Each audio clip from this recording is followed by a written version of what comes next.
নেতাজির যে গ্রেট এস্কেপের পথ ধরে ধরে এগোলাম, এগিয়ে বউবাজার চত্বর পার করে মোটামুটি আমরা দেখতে পাচ্ছি তুমি আমাদের নিয়ে এসেছো সুবোধচন্দ্র মল্লিকের বাড়ি। এক্স্যাক্টলি। সুবোধচন্দ্র মল্লিক, দেখ সুবোধচন্দ্র মল্লিকের যে বাড়িটা, যেটা আমরা এখন এই মুহূর্তে দাঁড়িয়ে আছি, এটা হচ্ছে 12 নম্বর বউবাজার স্ট্রিট বা ওয়েলিংটন স্কোয়ারের একটা পার্ট।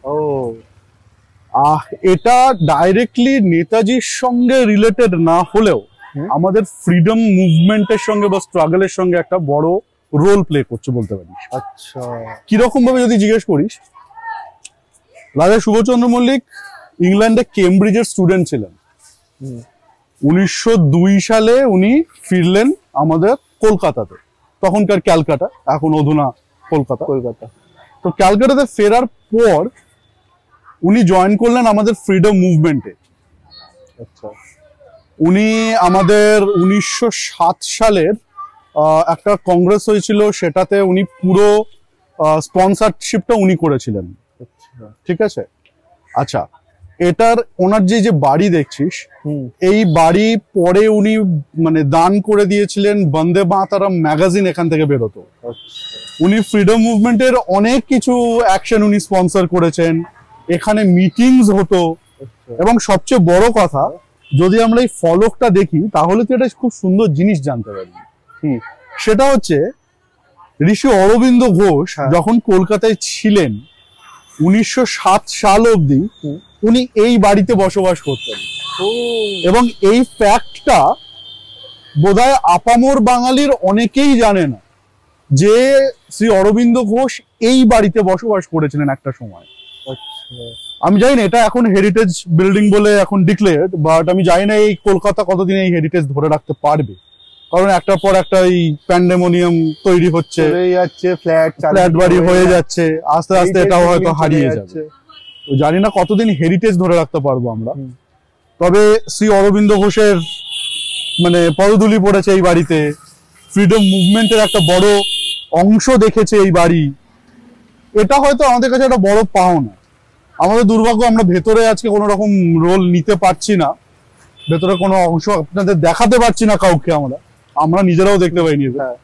বাট হ্যাঁ, পরবর্তীকালে যদি কোনো রকম আমরা সুযোগ পাই সেটা দেখানোর চেষ্টা করব জায়গাটাকে।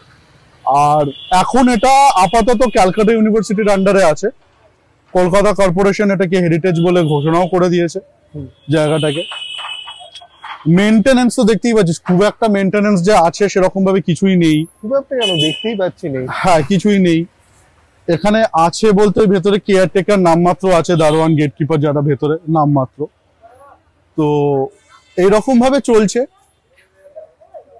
ধরে রাখতে পারবো কতদিন জানি না। তবে হ্যাঁ, আমাদের কাছে এটা একটা বড় পাওনা, কারণ শ্রী অরবিন্দ ঘোষের সঙ্গে রিলেটেড আর একটা লোকেশনে আমরা একটু পরে আজকে যাব, এবং সেটা ওখানে গিয়ে আমরা রিভিল করবো যে জায়গাটা কি, কেন, কি হয়েছিল। সেইটা এই মুহূর্তে আমি কিছু বলছি না। তবে এই জায়গায় উনি ছিলেন 1907 সাল অবধি, এবং এই ফলকটা বোধহয় আমরা ক্যামেরায় ধরারও চেষ্টা করেছি, ওটা বোধহয় আছে।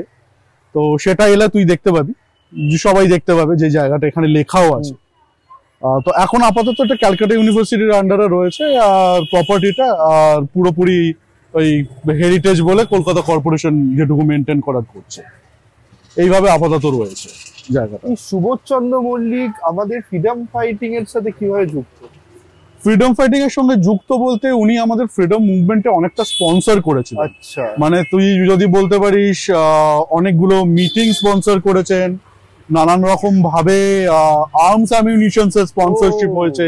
এই বাড়িতে বসে তথাকথিত ফ্রিডম মুভমেন্টের সময় অনেক মিটিং হয়েছে। পরবর্তীকালে নেতাজি এই বাড়িতে কোনো মিটিং করেছেন কিনা সেটার তথ্য প্রমাণাদি আমাদের কাছে এই মুহূর্তে কিছু অ্যাজ নেই। তবে যতটুকু আমার কাছে যে ইনফরমেশন বা যা আমি গ্যাদার করেছি সেটা অনুযায়ী এখানে শুধু অরবিন্দ ঘোষ নয়, এখানে অনেকেই এসছেন। আচ্ছা, এবং একটা ছোট্ট ইনফরমেশন বলি, আলিপুর বম্ব কেস যেটা হয়েছিল, যেখানে নাকি বড়লাটের গাড়িতে বোম মারা হয়েছিল, সেই সময়কার যে প্ল্যানিং মিটিং তার কিছুটা পার্ট হয় এই জায়গাতে।